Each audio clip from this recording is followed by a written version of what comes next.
आपको transformation ratio पढ़ना है या टर्म्स रेशियो, दोनों एक ही चीज़ है, थोड़ा सा डिफरेंस है।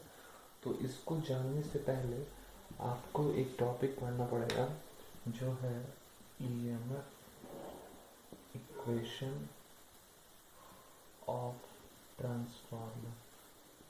ट्रांसफार्मर का ईएमएफ इक्वेशन का ईएमएफ समीकरण जो होता है विद्युत वाहक बल का, वो आपको पढ़ना है। और इसको पढ़ना है तो इसका डेरिवेशन है, ये आपको जानना जरूरी है। तो मैंने आपको बताया ट्रांसफार्मर का ये प्रिंसिपल मैंने आपको बताया है कि कैसे फैराडे का म्यूचुअल इंडक्शन लॉ पे डिपेंड करता है, जिसमें प्राइमरी पावर जो सेकेंडरी पावर में ट्रांसफर हो जाता है। ध्यान ये रखना है कि जो प्राइमरी पावर होता है V1 I1 वह सेकेंडरी में ट्रांसफर तो हो जाता है, लेकिन पावर की जो वैल्यू होती है वो सेम होती है।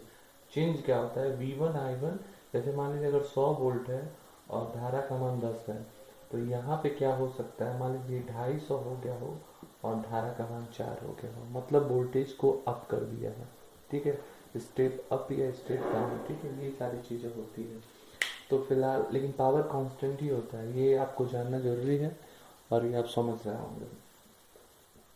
तो ईएमएफ इक्वेशन निकालने से पहले आपको पता है कि फैराडे का जो इक्वेशन है E बराबर minus N D phi by D T, ये इक्वेशन सबसे इम्पॉर्टेंट है, यहीं से डेरिवेशन शुरू भी होता है। ठीक है, और जैसा कि आपको पता है फ्लक्स की वैल्यू करंट पे डिपेंड करती है। फैराडे के प्रिंसिपल से फाई प्रोपोर्शनल टू आई, मैंने यहाँ पे सब चार्ट बताए थे कि V1 I1 और फाई 1 ऐसे करके कैसे होता है। तो फ्लक्स की वैल्यू I के प्रोपोर्शनल होती है। ये देखो, ये चीज़ मैं लिख नहीं रहा हूँ लेकिन आप समझना। और I जो होता है साइनोसोइडल होता है, साइनोसोइडल, क्योंकि एसी वाला चैप्टर में पढ़ा है आपको, I साइनोसोइडल होता है एसी नेचर में अगर हो तो। एसी में होगा ये ट्रांसफार्मर, एसी में ही देते हैं। इसका मतलब I की वैल्यू होती है IM साइन ओमेगा 2। तो फाई की वैल्यू क्या होगी यहाँ से, फाई बराबर phi M sine omega T.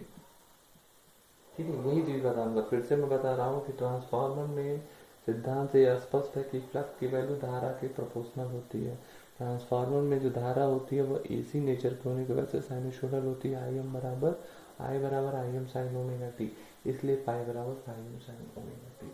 अब यह मान यहाँ पे पुट करने पर, इस मान को यहाँ पे रख दीजिए, तो minus N D phi M sine omega T D T. ठीक है, अब भी देखिए माइनस एन, ये तो बाहर हो जाएगा, फाई एम बाहर हो जाएगा, साइन ओमेगा टी को हम टी के रिस्पेक्ट में कर रहे हैं तो ओमेगा बाहर हो जाएगा, और साइन ओमेगा टी का अगर डिफ्रेंशिएशन करेंगे तो आएगा क्या, कॉस ओमेगा टी। ठीक है, ई की वैल्यू आ रही इतनी, क्लियर है। अब मैं इसको फिर से यहाँ लिख रहा हूँ, याद रखिए डेरिवेशन एग्जाम में बहुत टाइम पूछता है। Minus N omega phi M cos omega T. ठीक है, अच्छा आपको ये भी पता होगा कि कॉस थीटा या साइन थीटा की अधिकतम वैल्यू 1 होती है। ठीक है, तो अगर कॉस ओमेगा टी की वैल्यू 1 हो जाए, ठीक है, ध्यान समझना, 1 का मतलब मैक्सिमम हो जाए, या इसको बोले मैक्सिमम हो जाए, कॉस ओमेगा टी की वैल्यू मैक्सिमम हो जाए, तब ई की वैल्यू मॉड ई बोल सकते हैं। मॉड ई क्यों बोलने, क्योंकि ये माइनस में है तो मॉड करने का मतलब प्लस में ही होगा। तो मॉड ई की वैल्यू भी क्या हो जाएगी, मैक्सिमम हो जाएगी। और कितनी हो जाएगी, ये तो 1 हो गया, हो जाएगी N omega phi M. Clear है। अगर इसका मान 1 हो जाए, एक ही मैक्सिमम होता है, तो ई की वैल्यू होगी एक्चुअल में minus N omega phi M, लेकिन हमने यहाँ मॉड ई लिया है इसलिए इसकी वैल्यू हो जाएगी एन ओमेगा फाइव एम। अब इस जगह पे इस वैल्यू को पुट करते हैं, मॉड ई बराबर लिख सकते हैं E M cos omega T, लिख सकते हैं, बिल्कुल लिख सकते हैं। ठीक है, अच्छा E M cos omega T लिख सकते हैं। अच्छा, और ये चीज ये समझिए, ई एम का वैल्यू जो है, ई एम मतलब ई मैक्स की value N omega phi M हो गया। ठीक है, अच्छा, साइनोसोडल नेचर के लिए पूरा यहीं पे अब हो गया लगभग आपका, बस यहाँ से समझिए कि अगर ये ई मैक्स की वैल्यू एन ओमेगा फाइव है, तो ई मैक्स से आपको पता होगा साइनसोइडल नेचर का, तो ई आर एम एस का मान क्या होता है, ई मैक्स बटे रूट टू होता है। ठीक है, अब ई मैक्स की वैल्यू होती है E max by root two N omega को हम लिख सकते हैं 2 pi F pi M root two. अब इस रूट टू से इसको काटेंगे तो आएगा 4.44। सॉल्व करके आप देखिएगा, मुझे तो याद भी है। तो अगर यहाँ से आप निकालेंगे तो ई आर एम एस बराबर होगा 4.44 एन एफ फाई एम। ठीक है, और यूनिट जो होता है इसका होता है वोल्ट। तो मैंने आपको जो बताया उसके हिसाब से आप समझ गए होंगे कि ई आर एम एस की value 4.44 N F phi M होता है, और यूनिट इसका जो होता है वोल्ट होता है।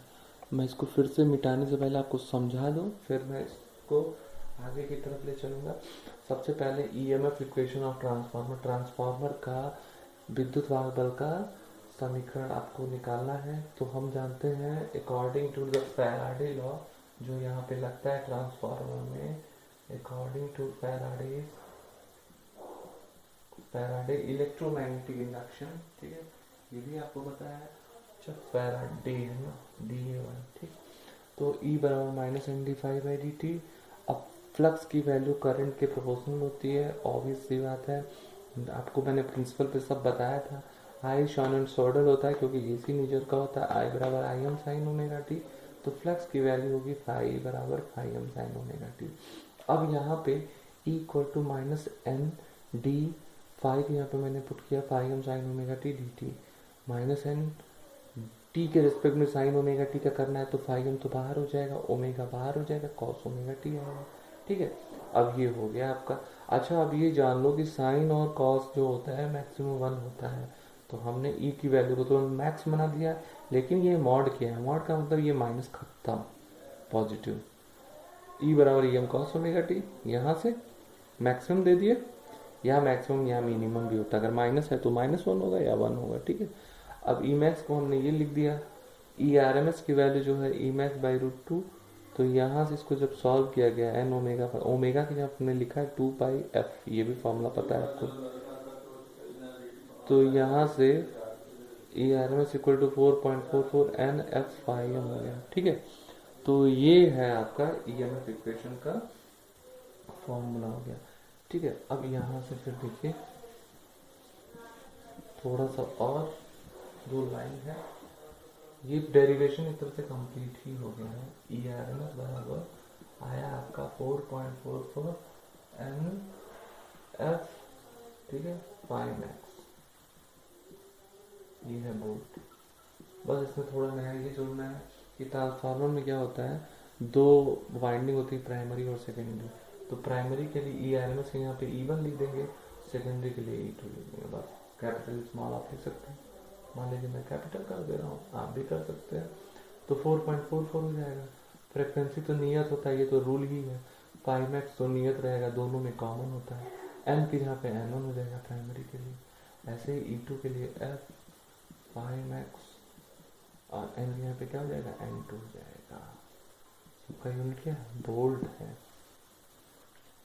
ठीक है, तो हमने आपको बताया ईएमएफ इक्वेशन ऑफ ट्रांसफार्मर, और ये भी मैंने आपको इसलिए बताया क्योंकि ये आपके सिलेबस में है, और इसके बाद आपको पढ़ना है टर्न्स रेशियो ऑफ ट्रांसफार्मर। ठीक है, तो इसमें आपने ये भी देख लिया है कि कैसे हम प्राइमरी ईएमएफ निकालते हैं, सेकेंडरी ईएमएफ निकालते हैं, और कैसे इसको सॉल्व करते हैं।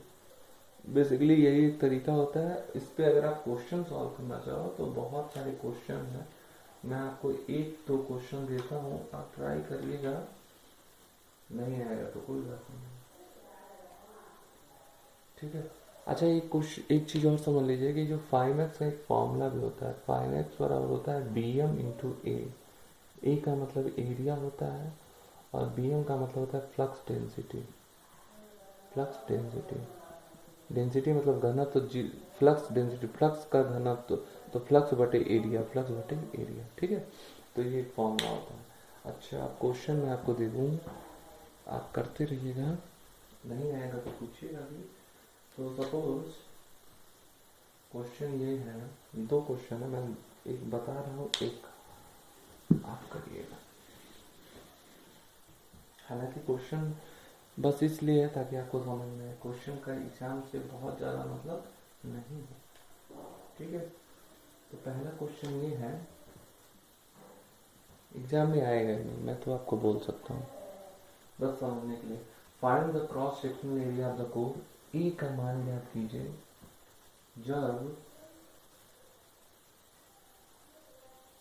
ट्रांसफार्मर में फेरों की संख्या 10 हो तथा 50 हर्ट्ज पर वोल्टेज कितना हो, 50 वोल्टेज हो, ठीक है।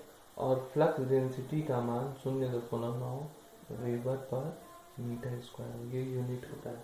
तो ये सारे डेटा आपको दिए हुए हैं और ये आपको निकालना है, एरिया का मान निकालना है। एन का मान 10 दिया है, फ्रिक्वेंसी 50 दिया है, वोल्टेज का मान दिया है 50 वोल्ट, ठीक है। और ये जो है फ्लक्स डेंसिटी है, मतलब बीएम है। अगर ए आ गया तो आप समझ लीजिए, तो तुरंत आप निकालोगे अकॉर्डिंग टू द फॉर्मूला। ई बराबर होता है 4.44 NF/m। ये तो होता है, होता तो यही है, लेकिन मैंने आपको एक और लाइन बताया कि NF/m यहाँ हम लिखते हैं BM/A, ठीक है। तो क्यों हम लिख रहे हैं, क्योंकि हमको निकालना क्या है, ए, और यहाँ पे फाइव ना देकर के BM दिया है। ई की यहाँ पे दिया है 50 वोल्ट, देखिए 4.44, एन की जहाँ पे दिया है आपका 10, फ्रिक्वेंसी की जहाँ पे दिया है 50, BM की जहाँ दिया है 0.9, और एरिया की जहाँ आपको दिया है कुछ भी नहीं जो निकालना है। तो एरिया को अगर हम यहाँ पे रखते हैं 50 बटे 4.44 गुणे 50 आगे 500 में डायरेक्ट कर दे रहा हूँ, 0.9। मैं ऐसे भी कर सकता हूँ, लेकिन आपको मुझे बताना जरूरी है। अच्छा, इन सभी चीज़ों में यूनिट का बड़ा ध्यान रखना पड़ता है, तो यूनिट का आप ध्यान भी रखिएगा। फिलहाल मैं इसको सॉल्व करके आपको दिखाता हूँ। तो जो सॉल्व करने का तरीका होता है वो बहुत सिंपल होता है, ठीक है। कैसे होता है, 50, देखिए मैंने लिखा 50 डिवाइडेड बाय, और divided by mobile calculator is very tough. 50 कैसे होता है,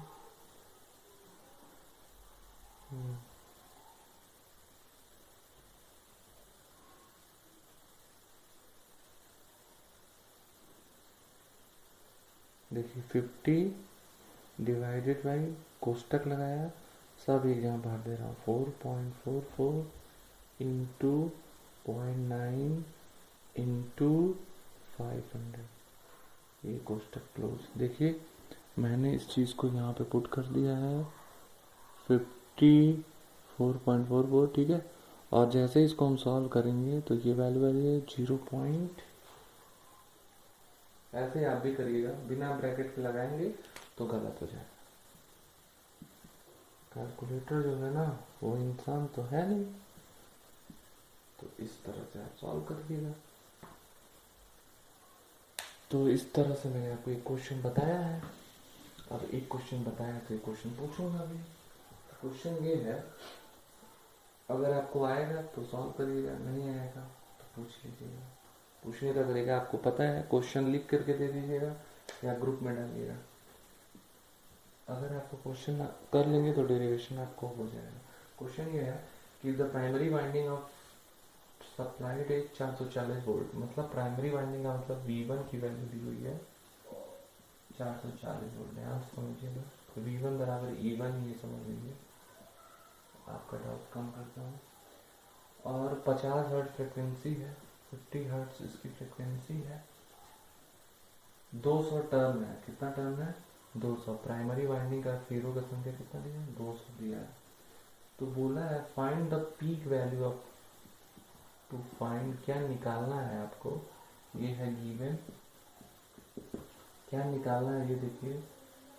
तो निकालना क्या है, पीक वैल्यू ऑफ फ्लक्स फाइम निकालना है, voltage induce in the secondary winding, और ये तो पहला निकालना है। दूसरा पार्ट में ये है कि यदि फेरों की संख्या 50 है N2 के, तो आपका E2 का मान क्या होगा। तो ये सवाल है और आप इसको कैसे भी करके ट्राई करिएगा, जरूर ट्राई करिएगा, बहुत ईजी है।